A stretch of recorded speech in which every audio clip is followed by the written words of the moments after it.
spread our stories from post-game interviews, analysis, in the hour. Find it here at the Growler. Wow. Yeah, that's awesome. Wow. Shout out to the Bengal boys. We have walkout music. That's when you know it's real. That's when you know the new season is upon us. And I'm excited. This is our first walkout back together. It's just, it feels right. And with the new music, it feels like a new year's upon us. I hope everyone felt the excitement when they watched Bengals Bucs be played out here right behind us, actually. On the other side of the camera is Paycor Stadium, where it was 17-14 Bucs over the Bengals in the preseason opener on Saturday night. Not very exciting, but though the main thing the Bengals wanted to get out of this, really the main two things: get Joe Burrow through it healthy and have some success, get everybody else through it healthy. They didn't appear to have any serious injuries in this game. Yeah, you would have liked to have seen them win the game and send the fans out into the banks and home happy. But it's preseason. Nobody's going to remember the score of this game a month from now. Let's talk about some things that stood out. And I guess we can start with Burrow, right? I mean, that's the first time that he takes part in a preseason game. And, outside of I guess we're counting the 3-snap debacle from a few years ago, but first real work. Yeah. And he looked good. I mean, he made all the throws. He threw it deep. He had quick hits. He kind of did a little bit of everything. Got some help from a DPI that was ridiculous to get him out of a 3rd and 17. Throws a touchdown pass to T. Higgins. He wanted one drive and a touchdown. He got one drive and a touchdown. As a whole, Burrow to Higgins, still good. That's good to know. And so for me, I think it was pretty ideal when you look at Burrow and what you wanted to see out of the first team. Yeah. And in his first 3 or 4 throws were 1.3 seconds, 1.6. I mean, he was not wasting any time, but then you saw him kind of get some comfort behind the line. There was a 3rd and 5 play, and he waited a little bit longer on that one and hit a crosser to Andre Yoshivas. I mean, incredible protection on that play. It was not an issue for him to wait a little longer to make that throw. And then the one that really kind of surprised me, and we talked about it the last practice here, where it was an arm punt. He just kind of chucked it up and didn't really have a shot on a 3rd and 15. This was a 2nd and 5, and he threw a deep ball into double coverage in the end zone. And I asked Zach Taylor, does he make that throw if it's a regular season game? And Zach said 100 times out of 100 times, we want him making that throw. T is not a lot of bad that can happen. T. Higgins can go up and make that play more often than not. So, and really, T. Higgins almost came down with it. He had it in his hands. The Tampa Bay DB just made a really good play. So there was a lot of good to see from Burrow and the offensive line giving him time tonight. Yeah, and that's kind of another part of that for me. You have Amarius Mims out there at right tackle, and I thought, you didn't notice him. And that's usually hard to say when we talk about Amarius Mims at 6'8", 350. So I thought he looked the part. There was plenty of protection. There was rarely an issue there. I guess there was one screen that he had to kind of spike it. But outside of that, you saw good protection. You saw him have time to throw. They were able to run their offense. Mims was out there doing what he needed to do. There was no busts where guys were running free. Yeah. That's a huge step. And, Mims kind of talked about, I went out there and was like, oh, man, I'm a little blown away. This is the NFL. But he didn't look like he was blown away by being in the NFL. He certainly looked like he knew what he was doing. And that's another encouraging aspect of what we saw out of the first team. Mims ends up playing really another drive. But as many drives went after that with Jake Browning, there was a lot of 3 and out and not a whole lot of snaps. So it wasn't a huge reps night. Most of his reps came on that drive with Burrow where it all went really well. Yeah, 12 plays on that drive. And then Jake Browning, 5 3 and outs, and then a first down interception. It was not a good night. Joe Burrow came back tonight. Jake Browning came back to earth tonight. Yeah. It was just such an incredible run last year. This looked more like what you would expect from a backup quarterback. Yeah, and that's a really disappointing thing because there's so much you felt like you had to build on from Browning last year, and you felt like he had really taken his game to the next level, and for the offense to come out and be so bad. Yeah. I mean, just awful. for that long. And it wasn't like just a quarter. I mean, they came back out in the third quarter and went through the whole third quarter basically and still couldn't get anything going. That's just it's really disappointing. And you hope that you'll see a bounce back from him. But how much is it Browning? How much was the line in front of him was a problem? Receivers not winning. He's not throwing to T. Higgins and Jamar Chase out there. Yeah, which is different too, but still, for it to be so bad, a lot of stuff they got to be figuring out in the film room of exactly what the hell went on there with that group. Because Zach Taylor said after the game, it was ugly. Yeah. I mean, it was just ugly at that portion of the program, and it kind of took them out of a lot of the things that they wanted to do. What else you got?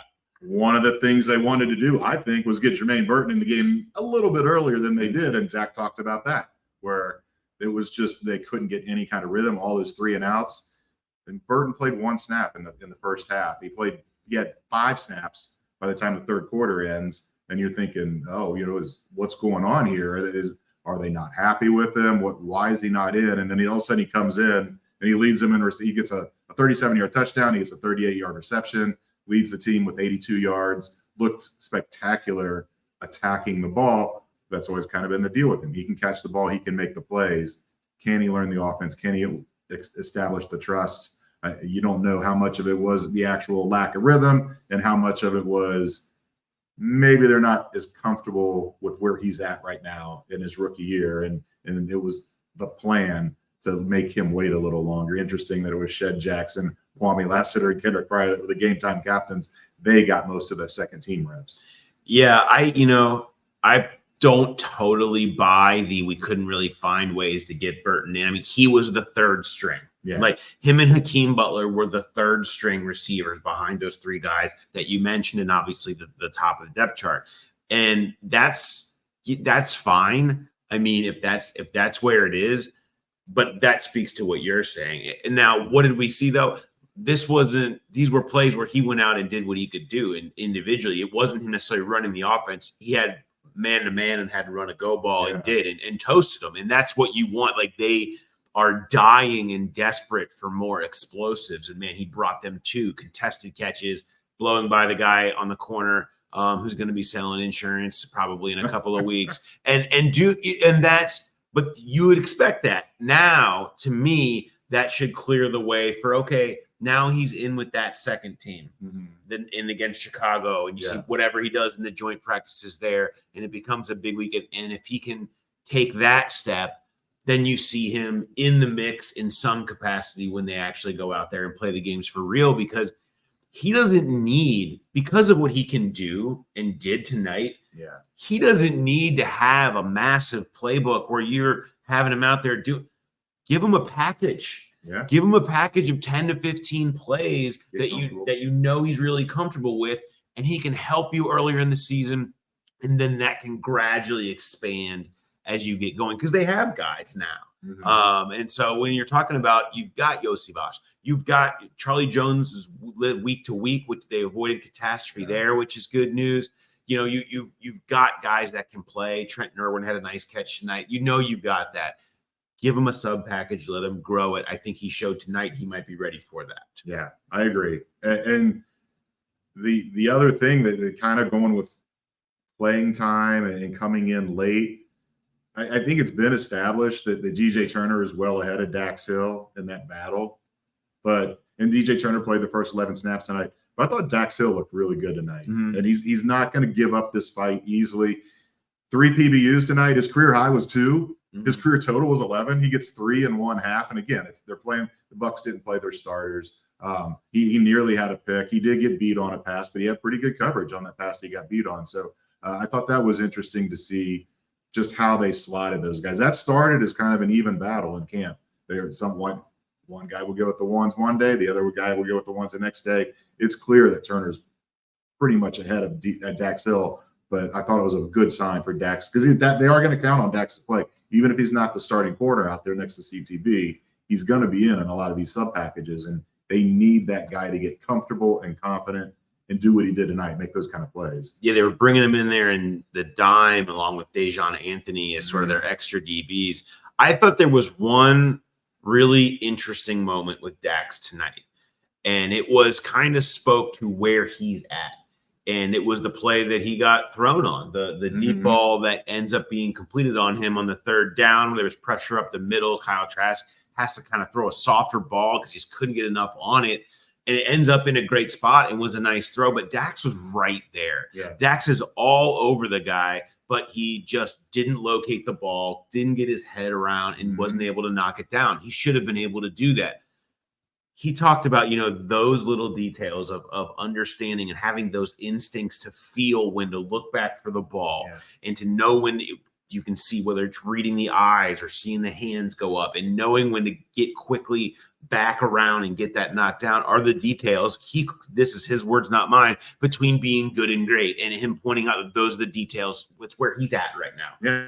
Trying to get those. I think the rest of what you saw is good, but I think, his next step is he's got to continue to work on those details. So those types of plays don't happen where you're right there and you don't know to knock the ball down and make that play.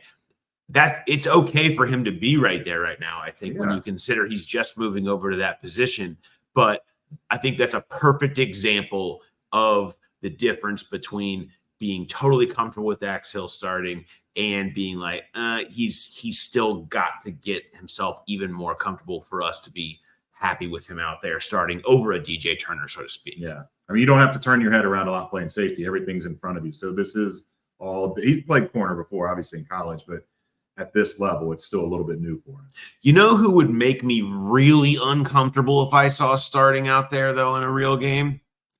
Jackson Carman. Oh, holy Moses. Like, this has become a rite of passage every summer where we have to talk about how Jackson Carman had a disappointing preseason performance and it's costing him a slip down a depth chart, whether it was he could have been a starter, whether it was he was competing with Cordell Volson and he was not good, or whether it was he's just off the radar. I mean, this is just – he has 3 holding calls and a false start and he didn't even play the whole game. That's a season for some people. Yeah. It was unbelievable. And some guy named, what was his name? 33 just kept going around him for Tampa Bay, whoever that guy is. Put a shot on Logan Wilson. I mean, they made Logan Woodside made a really good play on that nice long completion, but he took a shot because Jackson Carman didn't block that guy. Yeah, I mean, that's just the penalties. We didn't even talk about really the execution when you talk about it's just – and now his money counts more. He's more expensive in the 4th year of that contract. It's a whole lot different to say, look, he's making a cheap rookie contract, league minimum. Let's develop him. And now he's making a little bit more, and we could use that money elsewhere and find somebody else that can be your 4th tackle and extra inside outside guy. I just think that type of a performance gets people cut at his position. And I don't know how you can trust somebody who goes out there and plays like that. I don't care if it's a preseason game number 1, 2, or 100. Like, that is just unacceptable stuff from somebody who's in his 4th year in the NFL. Like, it's beyond my capacity at this point. I don't know. I mean, maybe he finds a way to make the team because everyone's looking for offensive line help. But you're going to have a hard time convincing me that guy makes your team better, even if he's inactive on Sundays. Yeah. I mean, you said it gets cut. This performance gets you cut, and maybe not even wait until August 27th. It could happen before they even go to Chicago. They've had to have seen enough at this point.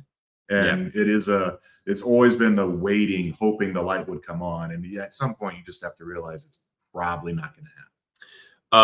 Any other people or groups or anything else that you want to make sure you touch on about that you had some good thoughts on tonight? When was the last time the Bengals had 4 punts of 59 yards or longer in a game? I mean, this competition's bringing out the best in both of those guys. Brad Robbins had a shaky 37-yarder to start, but then he had a 59-yarder after that. He had a 60-yarder. Ryan Rico had a 59-yarder.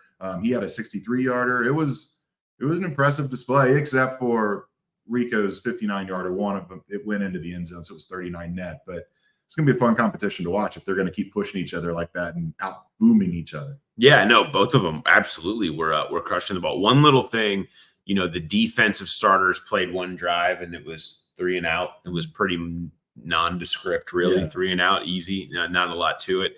It was passing Logan Wilson in the locker room real quick. And I was like, well, that's nice. 3 and you sit down. And he goes, yeah, talk about the opposite of last year. And I had forgotten that's right. they had one drive as starters last year in Atlanta, and it was 15 plays, 106 yards with penalties galore. Dudes were needing oxygen after the first preseason, and they ended up getting an interception down near the goal line of that game. And his point was, I felt like that was kind of an omen for what that year kind of felt like for them defensively. He's like, so hopefully this is an omen for what this year will be like for them defensively, because it was really quick and easy and a lot to like when you're talking about what the defense starters did. And just, again, quick 3 snaps against the Tampa Bay 2s. So it's not exactly a fair fight necessarily, but I know all of those guys that experienced Atlanta last year are happy to do 3 plays and put on a hat. Absolutely. No question about that. All right, so that's going to wrap us up on the walkout, first walkout of the season. The next one will come from Chicago. It's a 1 o'clock game next week, but you've got joint practice as well going on. We're going to have that, all kinds of coverage of all that coming to you. So you know that's happening. I want to thank everybody that came out to our live show that we did. Yes. It was so much fun. Yes. There was a ton of growl pals out there. We were giving stuff away, the graders. We gave away all kinds of bets, and you brought Tyler's touchdown crunch. We had winners in our cornhole game. It was just, we were kind of just seeing what happened because it's the first time we've done it, and I'll be damned if it didn't end up being quite a lot of fun. So thanks to everybody that came out, and if you did, if you didn't, tell your friends. If you want to know kind of what it was, the live stream is up on the YouTube channel. You can go and watch. Draker Patrick was our guest. Thanks to him for coming. He came in about the 10-minute mark if you want to go watch. It was a great interview with Dre. I thought he had some really good stuff. Good. We took questions from people that were there at Nation and BetMGM down at the banks, and they were great. So yeah, fun time. Looking forward to the next one, which will be on the next home game, which is the Thursday game, the same night as the Smashing Pumpkins Green Day concert at GABP. So Jay's going to be in his element down there as we are overflowing with concert goers and preseason gamers. We're still going to be throwing a party in there, and it's going to be a ton of fun. So we hope to see you down there. All right. Thanks everybody for watching and listening to the walkout, and we'll talk to you next time. Have a good one.